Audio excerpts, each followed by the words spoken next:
इधर सभी ख्यालों के साथ ही एकांशी ने अपनी आंखें बंद की और कई गहरी सांस भरने के बाद वहां से ब्लेजर को लिए हुए ही उठ खड़ी हुई। बाथरूम में पहुंचकर उसने उस कोट को अच्छे से तब तक धोया जब तक कि उसमें से सभी तरह की खुशबू और निशान मिट नहीं गए। उस ब्लेजर को धोते हुए उसने अपने दिमाग में भी सभी बुरे विचारों को निकाल दिया और सोच लिया कि ये निशान एक्सीडेंटली भी लग सकता है।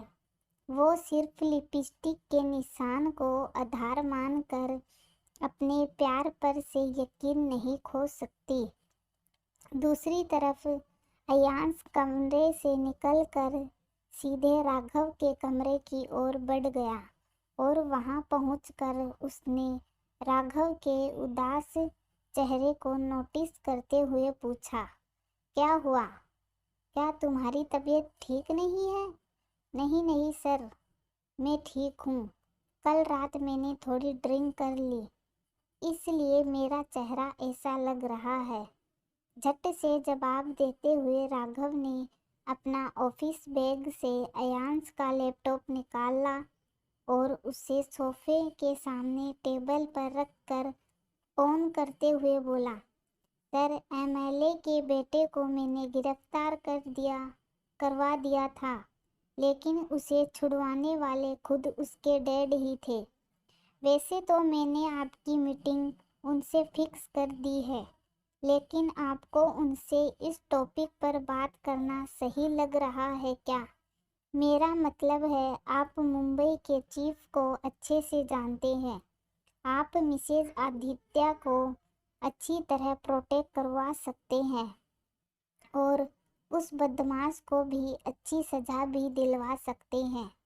फिर उस बदमाश के डैड से शिकायत क्यों लगाना? आप उसे अपने तरीके से क्यों नहीं संभाल रहे हैं?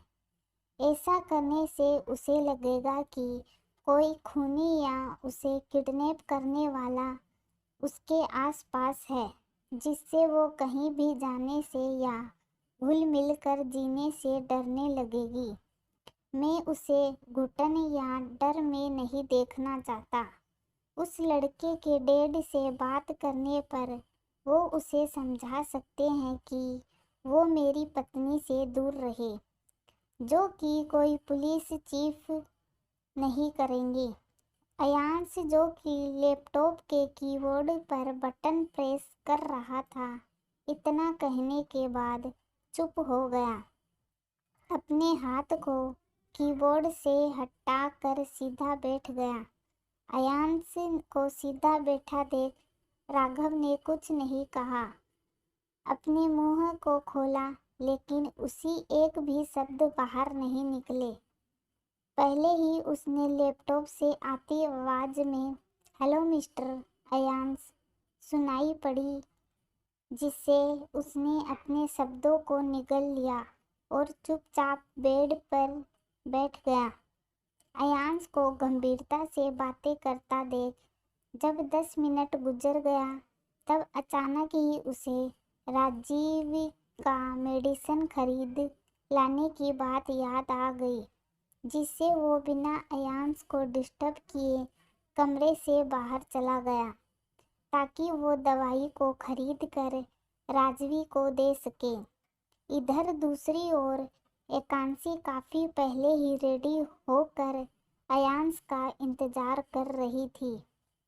वो बाउल जो उसने अयांश के लिए अलग निकाल दिया था, उसे घूरते हुए उसने और 15 मिनट उसका इंतजार किया, लेकिन जैसा कि वो उस लिपस्टिक के निशान और परफ्यूम की खुशबू से काफ़ी उलझी हुई थी, उसके दिमाग में फिर से कई सारे उलूल जुलूल ख्याल आने शुरू हो गए। इसलिए उसने और अधिक कमरे में इंतजार करना जारी नहीं रखा और अपने फ़ोन को हाथ में लिए बाहर निकल आई। कमरे से निकल वो उस शांत लॉबी में चलने लगी। क्योंकि ये सुबह का वक्त था, इसलिए उसके दिमाग में सबसे पहले लाउंज एरिया का ख्याल आया, जहाँ इस समय अयांश नाश्ते के लिए हो सकता था। इसलिए वो लिफ्ट में ग्राउंड फ्लोर का बटन प्रेस करने के लिए आगे बढ़ आई, लेकिन बटन तक हाथ पहुंचने से पहले ही उसे अयांश की मीटिंग वाली बात याद आ गई, जिससे उसने ग्राउंड फ्लोर का बटन प्रेस करने के बजाय सेकेंड फ्लोर का बटन प्रेस कर दिया, जहां राघव का कमरा था। लिफ्ट शुरू होने से लेकर खुलने तक एकांशी अपने मन में एक अजीब हलचल महसूस करती रही, जो शायद डर की वजह से था। भले ही वो अयांश पर शक नहीं करना चाहती थी, लेकिन उसके मन में ये बात पूरी तरह भुला भी नहीं रही थी कि अयांश कल रात को राजवी के साथ होटल के एक अलग कमरे में था और वहां से लौटने पर राजवी की बात भी नहीं करना चाहता था। यहाँ तक कि उसने उसके कपड़ों पर लिपस्टिक के निशान भी देख लिए थे। ऐसे में उसका दिमाग उन्हें साथ में जोड़े बिना नहीं रह पा रहा था। लिफ्ट के खुलने पर वो बेसुध लोगों से भरे लॉबी में चलने लगी। कुछ दूरी चलने पर उसकी नज़र राजवी पर पड़ी, जो कि अपने हाथ में एक मेडिसिन स्ट्रिप और पानी की बोतल लिए हुए तेजी से चल रही थी। उसकी इतनी तेज चाल देख एकांशी भी उस ओर ही चल पड़ी। कुछ दूरी चलने के बाद राजवी रुक गई। उसी मेडिसिन स्ट्रिप से एक पिल निकाल अपने पानी के सहारे निगल लिया। उसे इतनी जल्दबाजी में मेडिसिन लेता देख एकांशी उसके और करीब चली गई और उसके ठीक पीछे से आवाज़ देते हुए बोली, तुम्हारी तबीयत ठीक नहीं है क्या? अचानक एकांशी के आवाज़ से राजवी चौंक गई और अपने सीने पर हाथ रख पीछे घूम गई और अपनी घबराहट को छुपाते हुए एकांशी के ऊपर गुस्से की वजह से दांत भींचकर बोली, तुम यहाँ क्या कर रही हो? यह तुम्हारा फ्लोर नहीं है। फ्लोर तो तुम्हारा भी नहीं है, फिर तुम यहाँ क्या कर रही हो? ये सवाल मैं भी तो पूछ सकती हूँ ना। एकांशी राजवी के पसीने से भरे चेहरे की तरफ अपने हाथ को बढ़ाते हुए बोली, इतना पसीना क्यों आ रहा है? क्या तुमने कुछ गलत किया है? चेहरा फीका लग रहा है। मैं बिल्कुल ठीक हूँ। यहाँ से चली जाओ, समझी? कहते हुए राजवी ने गुस्से के साथ ही उसके हाथ पर झटके से मारा, जिसकी वजह से एकांशी के हाथ के साथ साथ राजवी के हाथ की मेडिसिन स्ट्रिप भी नीचे गिर गया। उस स्ट्रिप के नीचे गिरते ही राजवी और अधिक घबरा गई और तेजी से फर्श की तरफ झुकी, ताकि एकांशी की नजरें उस पर पड़े नहीं। पहले वो उसे उठा ले, लेकिन फर्श पर पड़े उस मेडिसिन स्ट्रिप को इससे पहले कि वो उठा पाती, एकांशी ने उसका नाम पढ़ लिया। तुम ये दवाई क्यों ले रही हो? ये तो। ऐसा कहते हुए एकांशी राजवी का मुंह ताकने लगी। उसकी आंखें सामान्य से अधिक फैली हुई नजर आ रही थी और तो और उसका चेहरा जितना सवाल ओढ़े हुए था, उतना ही उलझन और उदासी झलकने लगी।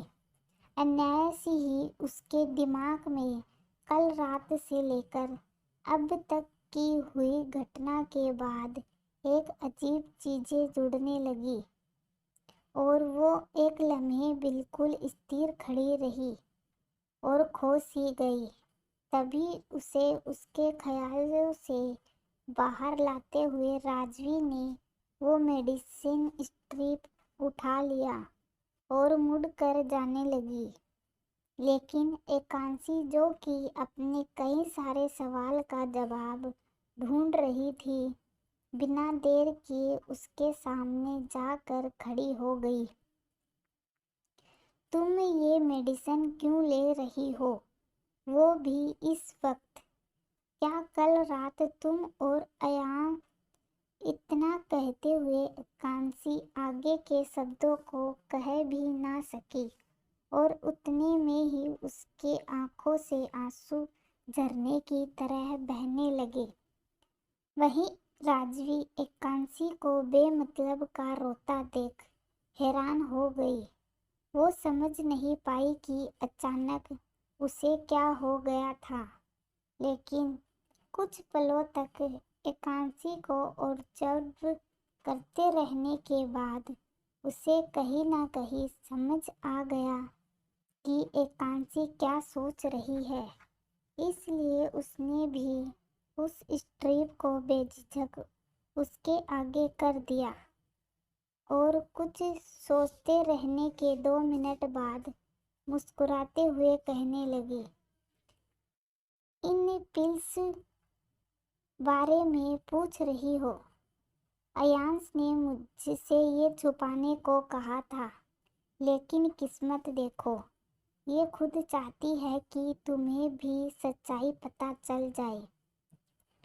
क्या मतलब है तुम्हारा? अयांश ने ये दिया है तुम्हें, और उन्होंने मुझसे ये छुपाने को क्यों कहा है? एकांशी सब कुछ सुनने का हिम्मत कसते हुए बोली, ऑफ कोर्स उसी ने दिया है। अभी मैं राघव के कमरे से आ रही हूँ। वहाँ अयांश अपनी मीटिंग के लिए है, लेकिन मीटिंग स्टार्ट होने से पहले उसने खुद ही जाकर ये दवाई मेरे लिए लाई है। तुम्हें यकीन ना हो तो जाकर वहाँ चेक कर सकती हो कि अयांश है या नहीं।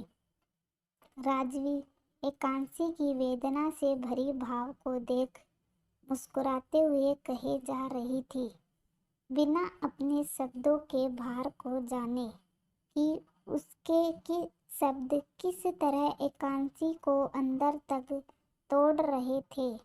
मैंने तो पहले ही तुमसे कहा था कि अयांश सिर्फ मुझसे प्यार करता है, और ये बात मैं तुम्हें साबित करके रहूँगी। और देखो, आज अयांश और किस्मत दोनों ने ये मेरे बिना कुछ किए साबित कर दिया। तुम झूठ बोल रही हो। अयांश कभी नहीं कर सकते। वो मुझे धोखा देने के बारे में सोच भी नहीं सकते। कहते हुए एकांशी लंबी लंबी सांसें भरते हुए पीछे की तरफ जाने लगी। उसकी पलकें आंसुओं से तर थी। उसके चेहरे पर कोई भी भाव 2 सेकंड से ज़्यादा नहीं टिक रहे थे। वो खुद से ये समझ नहीं पा रही थी कि उसे गुस्सा क्यों आ रहा है, अयांश से नफरत हो रही थी या खुद की किस्मत पर तरस आ रहा था। वहीं राजवी की ये हालत राजवी वहीं राजवी एकांशी की यह हालत देख रही थी।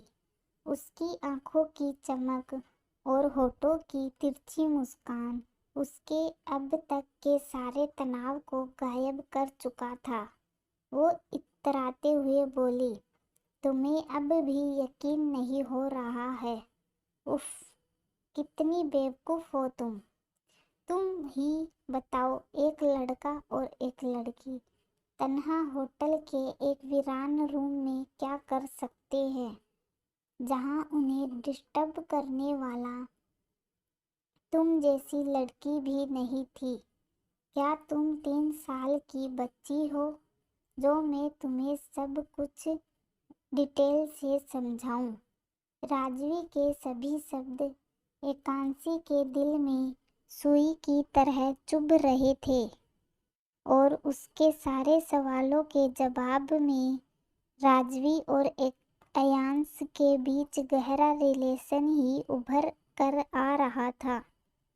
राजवी की बात सुनने के बाद एकांशी को एक भी कारण ऐसा नहीं मिला था जिससे वो अयांश का यकीन कर सके। हालांकि वो अब भी इसे स्वीकार करने के लिए तैयार नहीं थी, इसलिए उसने अपनी बेजान हो चुकी आवाज में राजवी से कहा, नहीं, मैं उन्हें ज़्यादा तो नहीं जान सकी, लेकिन इतना जानती हूँ कि अयांश को धोखा और फ़रेब से नफ़रत है। फिर वो खुद इस तरह का काम कर मुझे तकलीफ नहीं देंगे।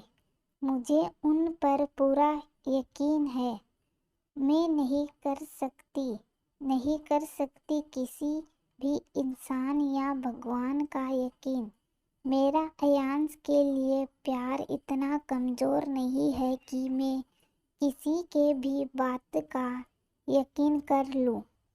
मैं उनसे सच्चा प्यार किया है और उसे आजमा कर मैं अपने प्यार को मेला नहीं कर सकती। इतना सब कुछ कहने के बाद एकांशी के इस तरह के रिएक्शन को देख राजवी मन ही मन कुढ़ गई। उसे विश्वास ही नहीं हुआ कि एकांशी इतना सब कुछ सुनने के बाद भी अयांश का पीछा नहीं छोड़ेगी और यहाँ तक कि उस पर शक भी नहीं करेगी, जिसकी वजह से उसने अपने मुंह से चक्कर करने की आवाज़ निकाली और उस पर अफसोस दिखाते हुए कहने लगी, तुम कितनी बदकिस्मत हो। सच्चाई देख कर भी तुम नहीं देखना चाहती। तुम्हारी जितनी बेवकूफ़ औरत मैंने आज तक नहीं देखी और तुमने अयांश को रिझा कर जो धोखा उसके और मेरे साथ किया है उसके सामने तो यह कुछ भी नहीं। चुप रहो, एकांशी तेज और गुस्से के साथ चिल्लाई, और मेरे अयांश को खुद से जोड़ना बंद करो। मैं अच्छे से जानती हूँ तुम मेरे और अयांश के बीच जबरदस्ती घुस रही हो। मैं एक भी बात नहीं सुनूंगी तुम्हारी, सब भूल जाऊंगी, एक एक शब्द, सब कुछ। इतना कहने के बाद एकांशी एक पल भी वहाँ नहीं रुकी और बेध्यानी में दौड़ने लगी। तभी उसका सिर किसी चौड़े से काले सूट पहने वाले आदमी से टकराया और लड़खड़ाते हुए पीछे की तरफ गिरने लगी। आंखों में आंसुओं की वजह से वो उसका चेहरा साफ नहीं देख सकी, लेकिन उसकी आवाज़ को सुनते ही वह पहचान गई कि यह अयांश था जिससे वो टकरा कर गिरने वाली थी। इधर दूसरी ओर अयांश जब कमरे से बाहर आया था, उसने एकांशी को सिर नीचे किए तेजी से दौड़ता देख लिया था, इसलिए वो एकांशी के लड़खड़ा कर गिरने और लोगों से टकरा कर खुद को चोट पहुंचा लेने के डर से सामने एकांशी के सामने खुद ही आकर खड़ा हो गया ताकि वो उसे रोक ले। हालांकि जैसे ही एकांशी का सिर उसके सीने पर लगा, उसने अपनी बाहें आगे कर दी और उसे पकड़ते हुए बोला, संभल कर अयांश को अपने इतने नजदीक देखकर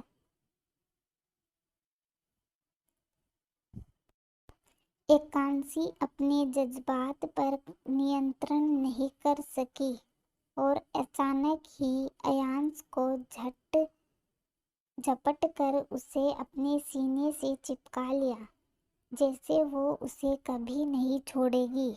उसके गर्म और धीमी उठती बैठती सांसें को अयांश आसानी से अपने सीने पर महसूस करने लगा। कहीं ना कहीं वो एकांशी के इस बर्ताव से परेशान हो गया, क्योंकि जिस तरह चुपचाप एकांशी उसके सीने पर सर रखे रो रही थी, उस तरह आज तक उसने कभी भी उसे इस तरह रोते हुए नहीं देखा था। और उसके वो आंसू की छोटी गर्म बूंदें अयांश को अपने सीने से होते हुए दिल तक कोई अनजानी दर्द की लहर उठाने लगी। शायद इसलिए अयांश ने अपनी हथेली से एकांशी के बालों को सहलाना शुरू कर दिया और सौम्यता से बोला, तुम्हें कोई बात की परेशानी है क्या?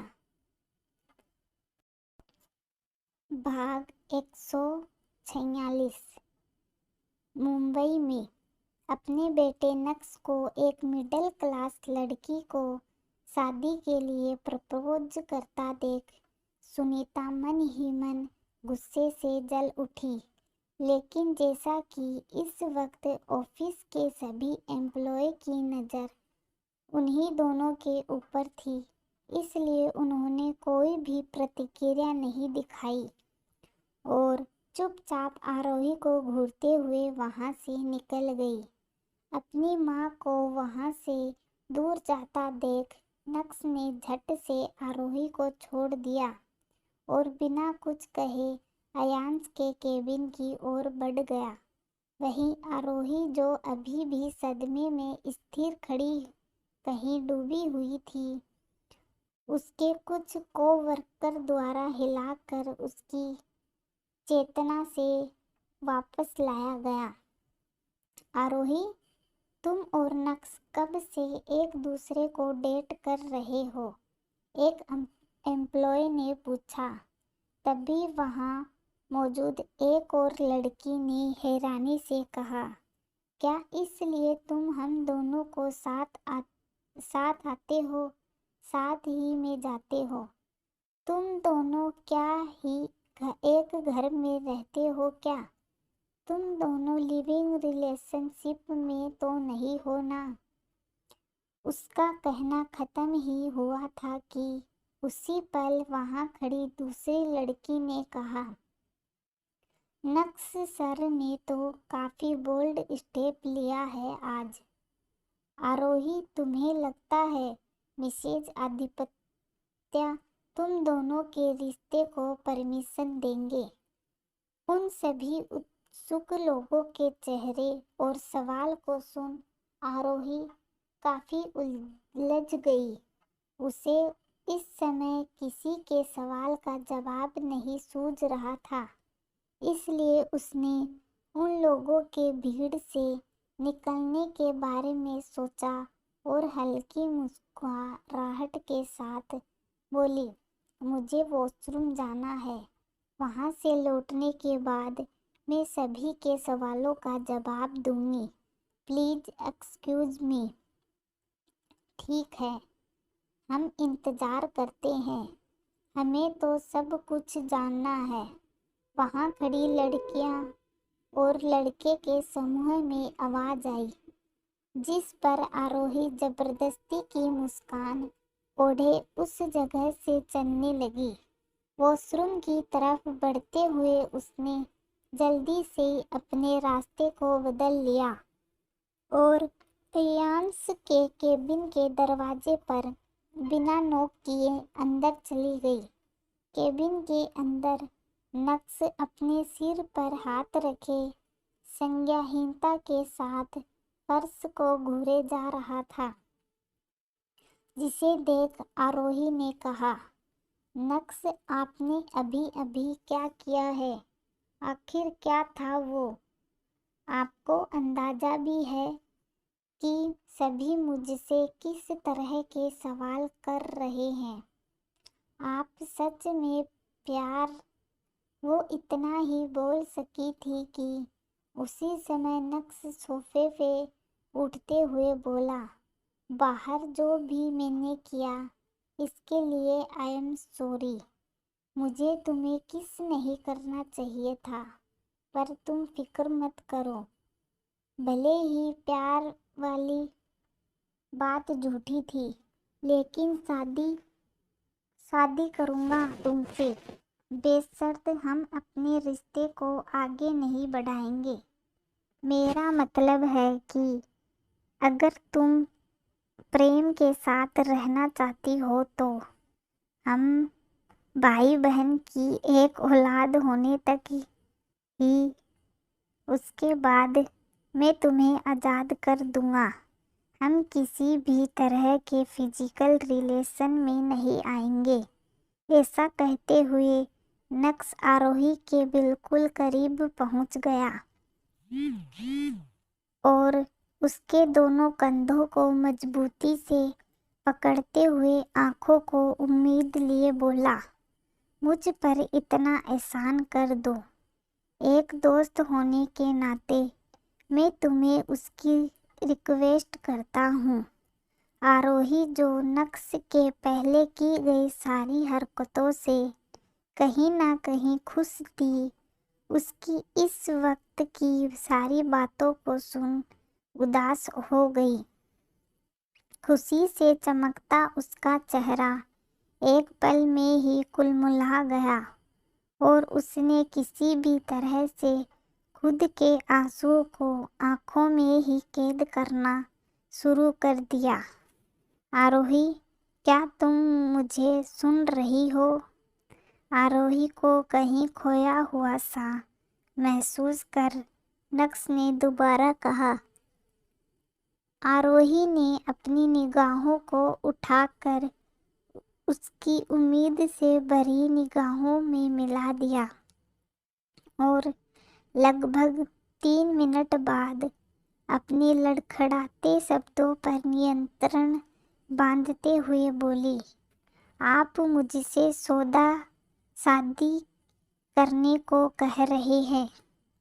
तुम इसे जो कुछ भी कहो, लेकिन मेरे लिए सबसे बड़ा एहसान होगा तुम्हारी ओर से, नक्स ने कहा, जिस पर आरोही ने उसके पकड़ से अपने आप को पीछे कर लिया और उन बंधे आंसुओं को आजाद करते हुए बोली, अगर मैं ये एहसान ना करूं तो मेरे लिए शादी कोई सौदा नहीं है जिसे आप एहसान में बदल कर इस्तेमाल करेंगे। मैं इसके लिए इनकार करती हूँ। और अब आप बहुत बुरे हैं नक्स, बहुत ही ज़्यादा बुरे। अपनी बात खत्म करने के बाद आरोही एक पल भी वहाँ न रुकी और तेजी से मुड़कर केबिन से बाहर चली गई।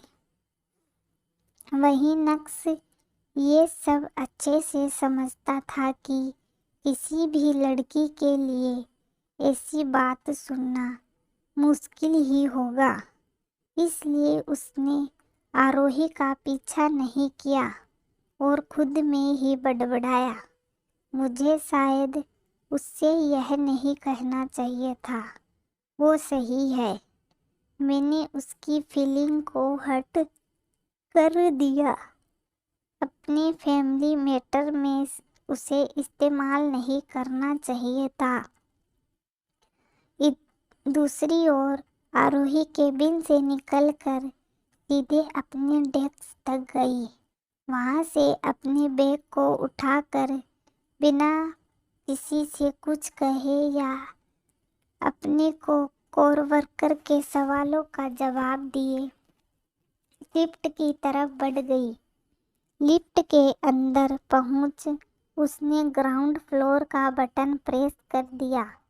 क्योंकि आरोही उस लिफ्ट में अकेली थी, इसलिए जब लिफ्ट का दरवाज़ा बंद हो गया तब आरोही बिल्कुल बेजान सी उसी लिफ्ट में बैठ गई और अब तक के रोके हुए अपने जज्बात को आंसुओं को रूप में बहाने लगी। उसके आंखों से गिरने वाले आंसू अंत थे जो किसी भी तरह से उसके दिल के दर्द को कम करने के लिए काफ़ी नहीं थे। आखिर क्या होगा इस कहानी में आगे।